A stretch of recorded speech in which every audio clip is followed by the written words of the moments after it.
Hello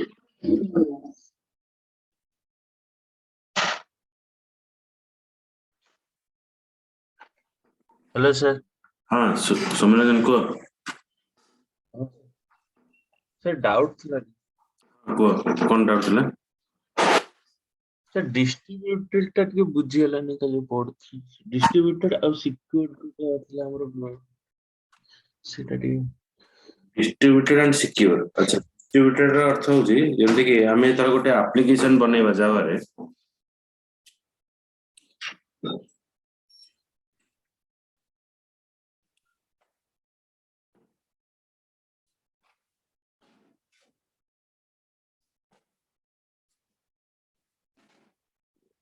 for creating any application we require the three part. Application बनाने के लिए आपका थ्री पार्ट चाहिए। First is user interface,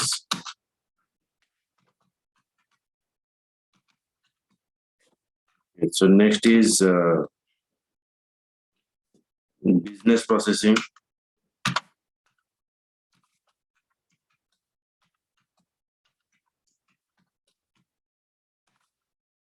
next is user interface में हम डेटा देंगे, जो डेटा देंगे वो प्रोसेसिंग होगा, उसके बाद वो जाकर डेटाबेस में डेटा स्टोर होगा। That is a three part we require to create any application. Okay, so in the world you can create any application that is based upon the three part. पहले user interface में हम data देंगे, उसके बाद वो क्या होगा ना, जो डेटा आप दे रहे हो वो प्रोसेसिंग होगा, अगर आपका डेटा सही है वो जाकर डेटाबेस में स्टोर होगा। That is a three part or three thing we have to cover here. And based upon this our application architecture is divided into three parts. One is single tier, two tier, three tier. Okay, in single tier what happen, all your user interface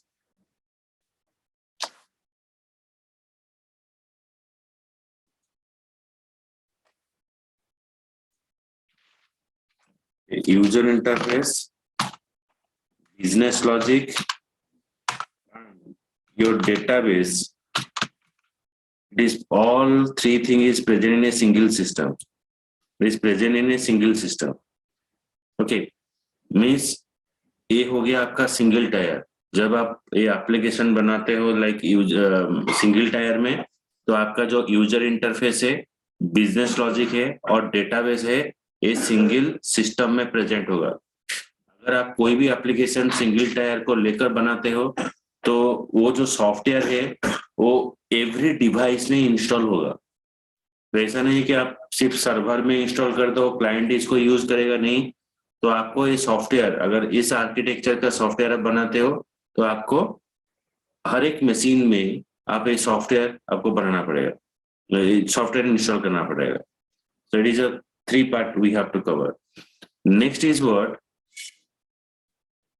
to tier architecture में यहाँ पर थोड़ा different होता है। यहाँ पर दो part आ जाता है, एक है क्लाइंट और एक है सर्वर।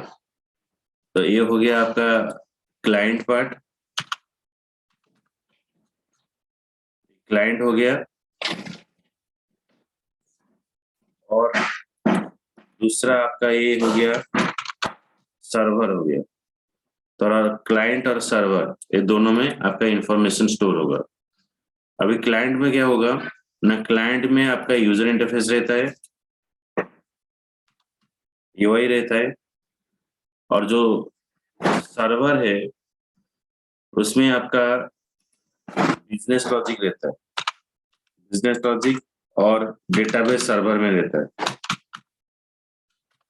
अगर आपका जो बिजनेस लॉजिक है वो सर्वर में रहता है तो इसको बोला जाता है fat server. You can say it is a fat server and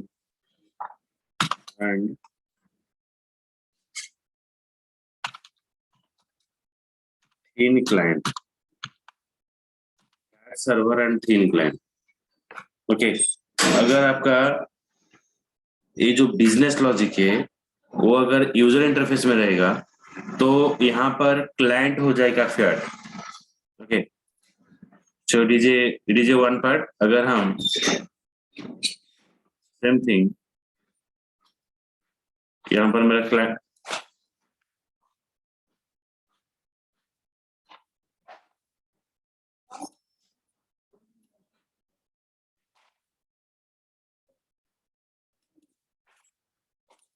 तो यहाँ पर मेरा क्लाइंट है,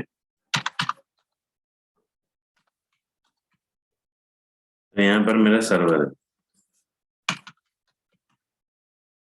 तो यहाँ पर क्लाइंट में रहेगा क्या, आपका यूआई रहेगा, सर्वर में रहेगा आपका बिजनेस लॉजिक.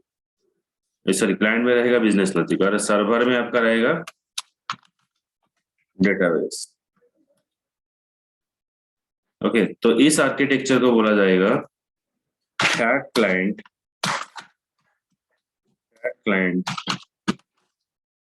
इन सर्वर. तो उसमें इसमें डीमेरिट क्या है, क्लाइंट के ऊपर लोड रहेगा और आप जब रिक्वेस्ट भेजोगे सर्वर को तो यहाँ पर processing of the request delay हो जाएगा. मीन्स यहाँ पर क्लाइंट के पास, client is a normal machine होता है, सर्वर हाई कॉन्फ़िगरेशन का मशीन होता है. तो क्लाइंट में अगर आप लोड दोगे तो ये क्या होगा ना, आपका प्रोसेसिंग टाइम जो है वो डिले हो जाएगा इधर. सो that is a demerit here. Okay, now what happened, now we are using 3 tier architecture. जैसे कि 3 टायर आर्किटेक्चर आपका वेब एप्लीकेशन डेवलपमेंट के लिए यूज होता है. ये वेब एप्लीकेशन डेवलपमेंट के लिए यूज होगा. जैसे कि ये वाला हो गया आपका क्लाइंट,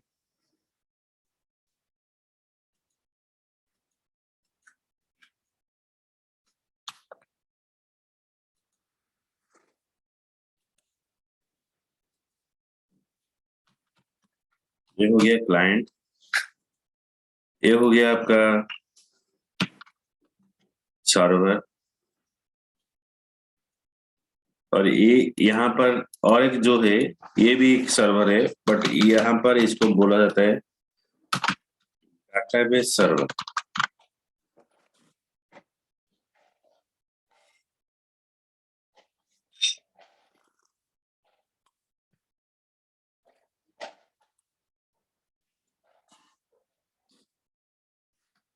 क्लाइंट कंटेन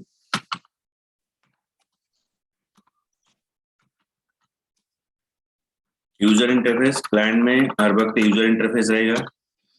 ये जो मिडिल टायर में जो सर्वर है यहाँ पर आपका बिजनेस लॉजिक रहेगा, मतलब आपका इंफॉर्मेशन यहाँ पर प्रोसेसिंग होगा. और जो लास्ट में जो पार्ट है डेटाबेस सर्वर में, यहाँ पर डेटाबेस रहेगा. So that this application that we are using, ये जो एप्लीकेशन आप जो यूज कर रहे हो ये आपका हो गया 3 टायर आर्किटेक्चर. तो जावा ऐसा एक एप्लीकेशन है जो आप सिंगल टायर एप्लीकेशन डेवलप कर सकते हो. You can develop the 2 tier architecture, you can develop the 3 tier architecture. 3 tyre architecture में आपका यूज होता है टीसीपी एंड आईपी प्रोटोकॉल. जब आपका मशीन में इंटरनेट कनेक्टिविटी रहता है तो उसमें एक आईपी एड्रेस जनरेट होता है. जैसे कि आप मान लीजिए मेरे यहाँ पर इंटरनेट कनेक्शन है, तो मैं अभी इसका आईपी एड्रेस चेक करूंगा.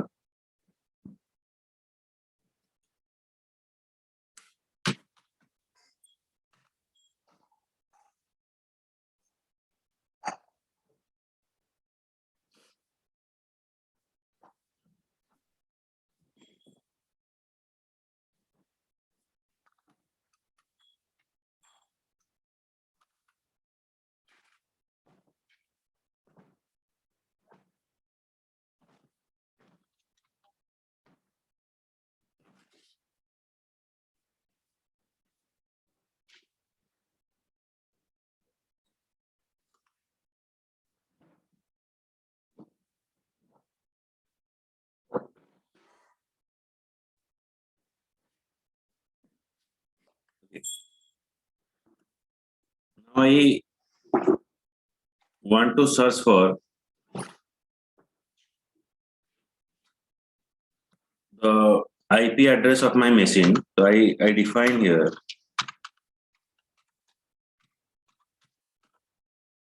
IP config. Check that. It is a IP address of my machine 192.168.31.33. So by using of this IP address, I am accessing the internet, or I am using what? I am using the, you can say, like I am using this Zoom app. Okay, so Zoom app is a server. So through this IP address, I am requesting to the server, I am getting my response here. Okay, the next is what?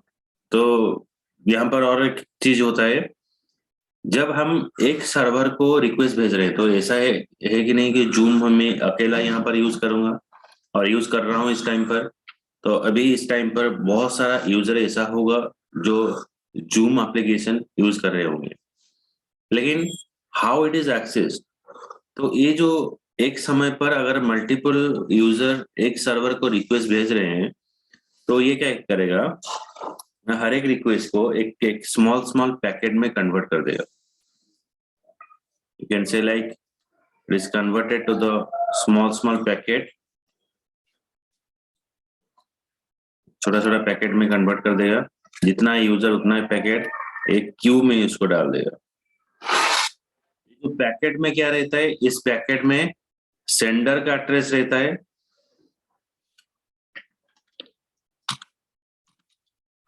contain the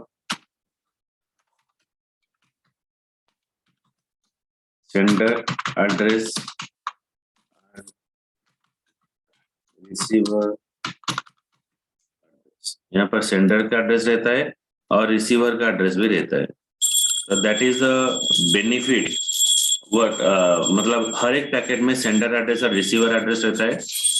और यहाँ पर हम use कर रहे हैं TCP. TCP क्या करता है ना, आपका सारा रिक्वेस्ट को एक क्यू में डाल देता है, and it will verify that suppose I am requesting for the Gmail, तो I am getting the Gmail account or not. वो verify करता है जो मैं रिक्वेस्ट भेज रहा हूँ मेरा रेस्पॉन्स वही आ रहा है कि नहीं. अगर आ रहा है then it is a correct thing.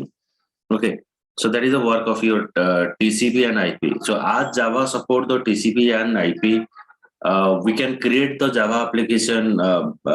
In the Java application, we can create a single tier architecture, 2-tier architecture and 3-tier architecture, so that Java is called as a distributed environment. So you can create a desktop application, you can create a you install the software in the server and you are using in the client, like Tally server software, or like you are installing the antivirus in a server and client can access it. Client version software you have to install, or you can create a web application, so that it is called the distributed. Okay, Saumya,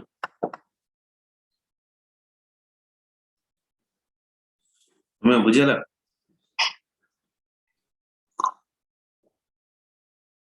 hello, अच्छा सुबह तुमको बता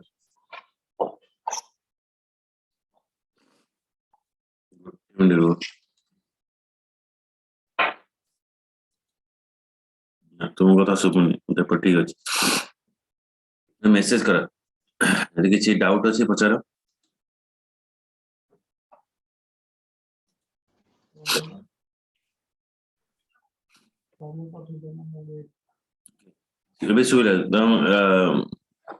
बुझेला तो सौम्य. Yes sir. Okay, आ गोटे कौन थिला, आ गोटे कौन डाउट थिला डिस्ट्रीब्यूटर पर कहउतलो सिक्योरिटी. आगे Security is what, like when I connecting you as a remotely. So here I am connecting with you as a remotely. So TeamViewer is a app through which we can connect your desktop. Okay. So by using of TeamViewer, if I want to do any kind of modification in your system, I can easily do it. TeamViewer, AMI admin. Okay, so these are AnyDesk. So these are the softwares are present. If I want to giving you help regarding in your system, we can easily give it. But there is a problem is what I can uninstall the software if your banking information has opened by mistakenly. I can access it easily. So there is a lackness of security, means anybody can do any kind of modification in your system, but it is not happen in the Java operating system. When I'm taking yours, if you are having a Java based operating system, if I take your system remotely, I just pass the instruction. I am able to view your screen.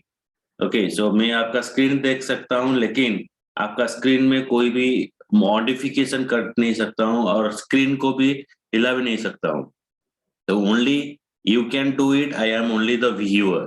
अब मैं instruction बोलूंगा, मेरा instruction के हिसाब से आप काम करोगे और मैं सिर्फ देखूंगा हाँ आप करेक्ट कर रहे हो कि नहीं. लेकिन जो अलग सा जो सिस्टम है उसमें क्या होगा ना, आपको वहां पर परमिशन नहीं मिलेगा. बाकी आप टीम व्यूअर यूज कर रहे हो, लेकिन even if you can not do or write a single line in that particular environment. So that is a security feature. और जावा में क्या होता है ना, यहाँ पर कुछ कंपाइलर लेवल सिक्योरिटी होता है, कुछ बाइट कोड वेरीफायर होता है. ओके, तो कंपाइलर लेवल सिक्योरिटी क्या बोलता है ना, हम अगर कोई भी वेरिएबल डिफाइन करते हैं, सपोज आप मान लीजिए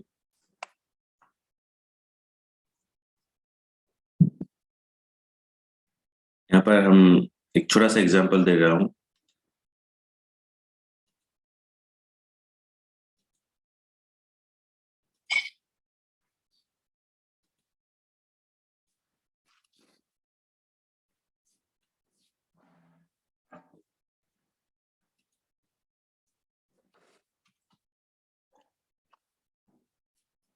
Suppose I define a variable int a और b,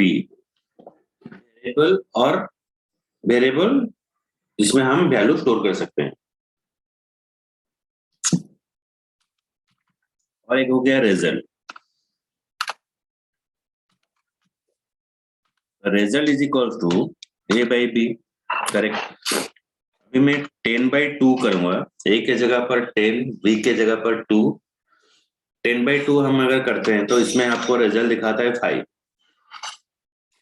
If I use here 10/3, then the result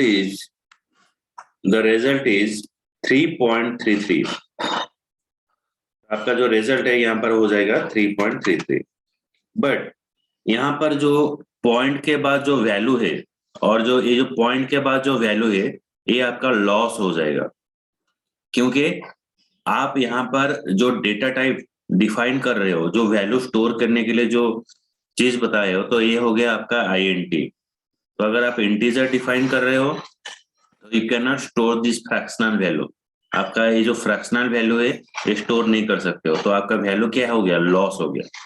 तो जावा बोलता है अगर इस तरह से कुछ आपका डेटा आता है तो आपको रन टाइम में अगर फ्रैक्शनल वैल्यू होता है और आप डिफाइन किए हो इंटीजर, तो आपको डेटा को लॉस करने नहीं देगा. वो डेटा को एक पर्टिकुलर फॉर्मेट में कन्वर्ट कर देगा और it is converting to the fractional format और it is converting to the what float format, so that you can easily handle it. So that is called as your compiler level security. और bite code verifier में क्या होता है, जब आप programme को compile करते हो तो ये डॉट क्लास फाइल में कन्वर्ट होता है. जब डॉट क्लास फाइल कन्वर्ट के टाइम पर वो क्या होता है, फर्स्ट फेज में the verifier checks the structure of the class file. आपका प्रोग्राम का स्ट्रक्चर करेक्ट है कि नहीं, जो वेरिएबल डिफाइन कर रहे हो, जो डेटा टाइप डिफाइन कर रहे हो, हेडर फाइल डिफाइन कर रहे हो, तो सब चीज करेक्ट है कि नहीं. अगर करेक्ट है तो आपको सेकेंड लेवल फेज में लेगा. सेकेंड लेवल फेज में क्या होगा ना, बाइट कोड को रन करेगा. The byte code verifier checks the validity of the class, variable, method use in a program. मतलब आप वेरिएबल क्या यूज कर रहे हो, मेथड क्या यूज कर रहे हो, वो कहाँ पर यूज होगा, ये सारा चीज रहेगा सेकेंड लेवल फेज में. तो सेकेंड लेवल फेज में क्या होगा, bite code verifier checks the structure of the dot class file and check the validity of the class, variable, method used in a program. So that is called as a bytecode verifier. Next is what? Class loader. Okay, class loader और एक security है, जैसे कि सी programming में हम क्या use कर रहे हैं.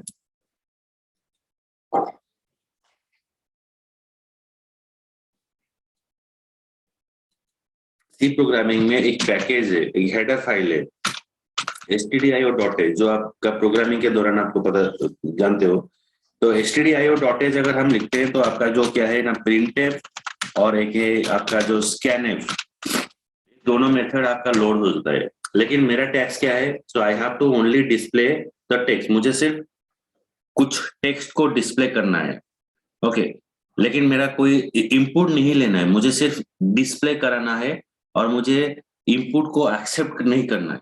लेकिन आज आई डिफाइन stdio.h, तो ऑटोमेटिकली मेरा क्या होता है, ये जो दो मेथड है ये ऑटोमेटिकली आपका लोड हो जाता है, but scanf is not required. तो जो प्रोग्राम सिर्फ एक लाइन को डिस्प्ले करने के लिए अगर सी प्रोग्राम में रन करता हूं, तो रन के बाद अगर प्रोग्राम का साइज, एग्जीक्यूटेबल फाइल का साइज 10 KB होता है, तो सिमिलर वे जावा में वो क्या होता है, आप अगर एक लाइन को डिस्प्ले करने के लिए अगर प्रोग्राम लिखते हो, उसको कंपाइल करते हो, वो सिर्फ 5 KB होता है.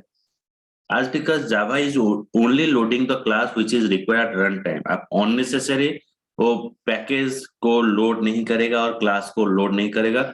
जो क्लास आपका जिस टाइम पर जरूरत है, it is only loading the particular class at the run time. It is not loading the unnecessary classes.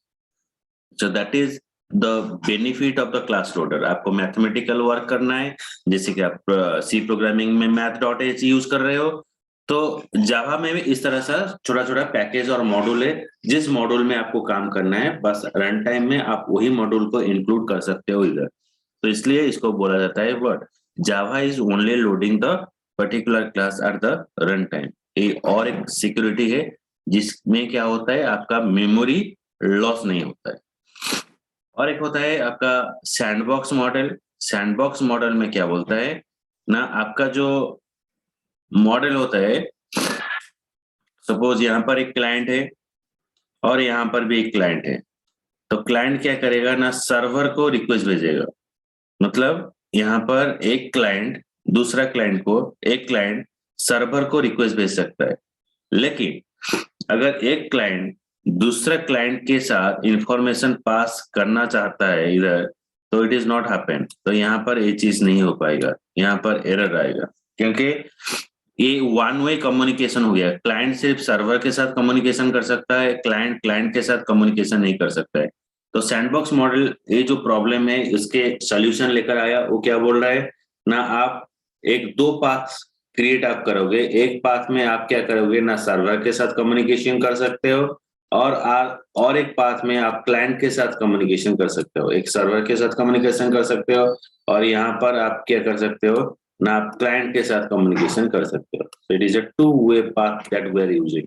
Sandbox model is implemented in the Java applet container such as web browser. Sandbox model determine the limitation of the Java applet, that they can only access the resources on the host computer but cannot the access the file on the local computer. आप host computer मतलब server में जो information है आप इसको retrieve कर सकते हो, लेकिन लोकल कंप्यूटर में जो सिस्टम जो डेटा है आप इसको रिट्राइव नहीं कर सकते हो. तो ये सैंडबॉक्स मॉडल ये आपका लिमिटेशन है. तो sandbox model determine the limitation. ये जो लिमिटेशन को हटाकर यहाँ पर दो सैंडबॉक्स मॉडल क्रिएट किया. मतलब एक सैंडबॉक्स मॉडल में आप सर्वर के साथ कनेक्टेड करोगे और एक सैंडबॉक्स मॉडल में आप क्या करोगे ना, क्लाइंट के साथ कनेक्टेड होगा. तो आप क्या होगा, एक नेटवर्क में एवरी मशीन के साथ इंटरेक्शन करके डेटा ट्रांसफर कर सकते हैं. तो these are the security level architecture that we are using. Understood Sumit? Yes, sir. Sir, what a real life example of a sandbox? WhatsApp भी ही very. हाँ, means no, WhatsApp you cannot say. You say that in your college you have a lab room, okay, and there is a server machine is there. So when you are doing any work, you store your file in a server. But if you want to share your screen to your friend, it is not happen. But sandbox model is saying that you can share your screen to the server as well as you can share your screen to your friend that is present near you. So it is creating a two-path. But if I restrict it through the switch or hop, if I restrict it, one client cannot access the file on the another client. Means you cannot share with your friend. तो आपका जो college का जो system होता है वो client server का होता है, क्लाइंट में नहीं होता है. बट जैसे कि आप एग्जाम दोगे तो may be you can share through the network, तो ये आपको रेस्ट्रिक्ट कर देता है. तो आप सिर्फ सर्वर को शेयरिंग कर सकते हो और क्लाइंट में आप शेयरिंग नहीं कर सकते, और जो डेटा है वो सर्वर में स्टोर होगा. Okay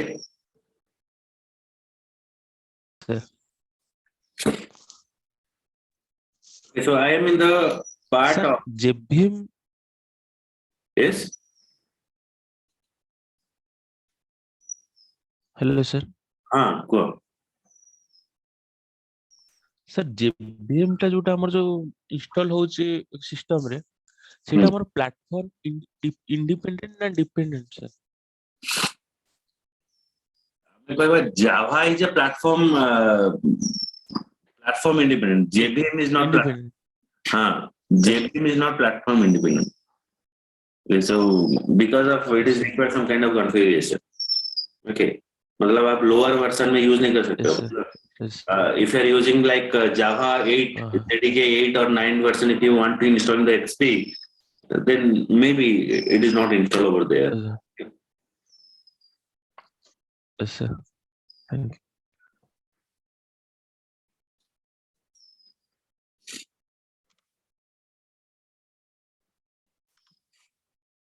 Now, primitive data type, we're using the different type of data type like primitive data type, reference data type, and abstract data type. There are three data types that we're using: primitive data type, reference data type, another is abstract data type. Primitive data type is called as a built-in data type in the Java, is known as a primitive data type, and the sample data type. There are 8 primitive data type in the Java, which are further grouped into the following category. One is integer type, which can store the whole number. Floating point type can store the fractional number. Boolean type can store the true and false, or character type, which can store the number, letters. Primitive data type is called as a built-in data type, means which is defined by the Java. It is called as a built-in data type in the Java is known as a primitive data type or simple data type. There are 8 primitive data types are present, which is grouped into the 4 category. Integer type can store the whole number. Floating point type can store the fractional number. Boolean type can store the true and false value. Character type can store the number, letter, and symbol. So these are the 4 primitive data type or built-in data types are present. If you see that in integer type, we're using byte, short, int, long. So these are called as the primitive data type. Integer is a group. In this group, we are using byte, short, int, long. The size of the byte is 1 byte, short is 2 byte, int is 4 byte, long is 8 byte. Okay, so default value for all integer. Default का मतलब क्या है? अगर आप integer data type या byte या long आप define करते हो किसी वेरिएबल में, अगर at the time of declaring if you are not initializing the value declare करने के बाद अगर वहां पर वैल्यू आप इनिशियलाइजेशन नहीं करते हो तो वहां पर डिफॉल्ट वैल्यू जो है मतलब ऑटोमेटिकली यहाँ पर 0 स्टोर हो जाता है. That is called the default value and ये उसका साइज है. फ्लोटिंग पॉइंट में क्या है ना, फ्लोट है उसका साइज है 4 बाइट, डबल है 8 bite. Default value for float and double is 0.0 and 0.0. For Boolean, it is store the true and false value. Boolean is store the true and false value. And for character, it is showing you null value. Boolean store the true and false value. Character store the null value. Okay, means character default value is null. मतलब character में अगर कोई भी value आप initially store नहीं करोगे तो यहाँ पर नॉल वैल्यू आपका इनिशियलाइजेशन हो जाएगा तो कैरेक्टर में. नेक्स्ट है आपका reference data type. reference data type contain the references or address of the dynamically created object. It doesn't contain value of its own. It contain the address where your value is stored. मतलब मैं अगर आपका कोई friend का information जानना चाहता हूँ, so through you I am getting the information from your friend. So that is, you are giving a reference. You are giving a reference to that friend. That is a reference data type. जैसे कि आपका array हो गया, और object orientation concept में हो गया क्या, object is a reference data type. It doesn't contain the value of its own. It contain the address where your value is stored. जैसे कि आप मान लीजिए ये हो गया आपका एक array, इसमें हम जो वैल्यू स्टोर करेंगे यहाँ पर,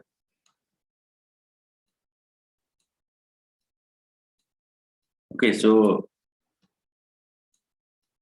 these are the what array index number that we are storing. तो ये आपका हो गया क्या,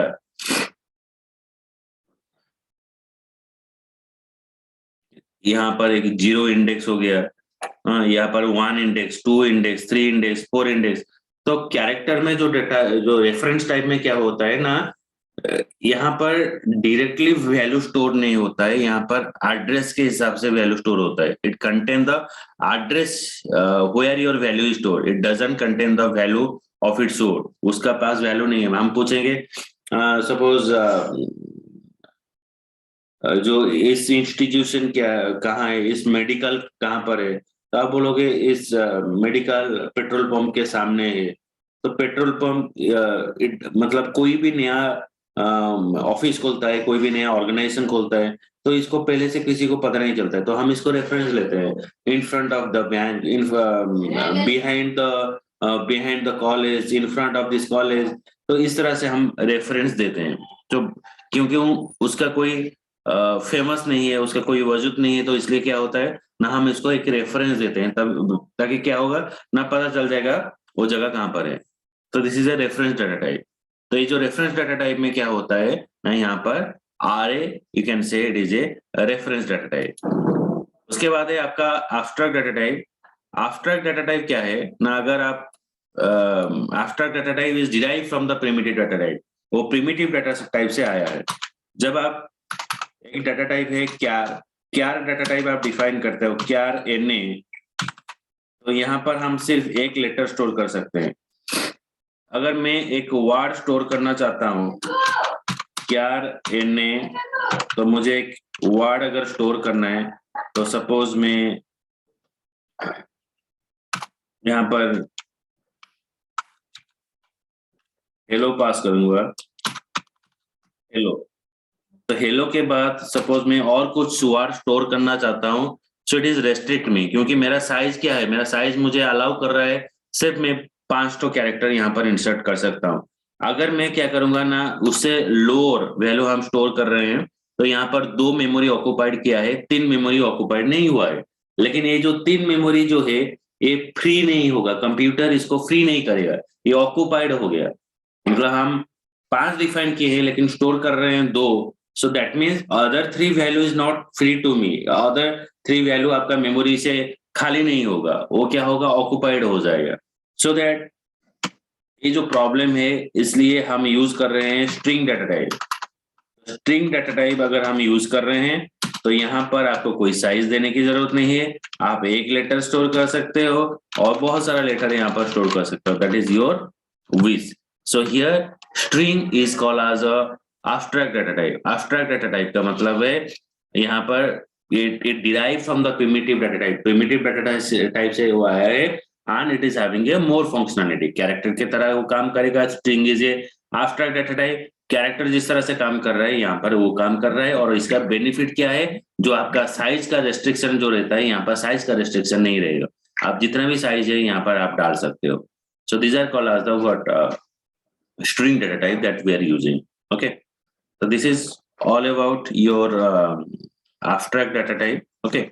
So in next class I will start with the how to write the Java program. आप Java program पहले लिखते थे और जो बहुत सारा कीवर्ड है.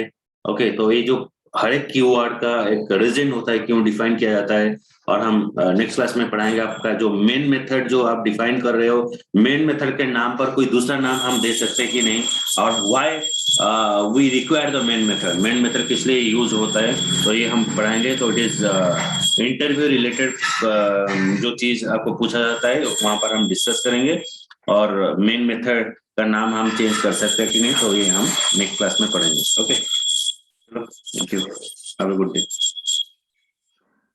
Thank you sir.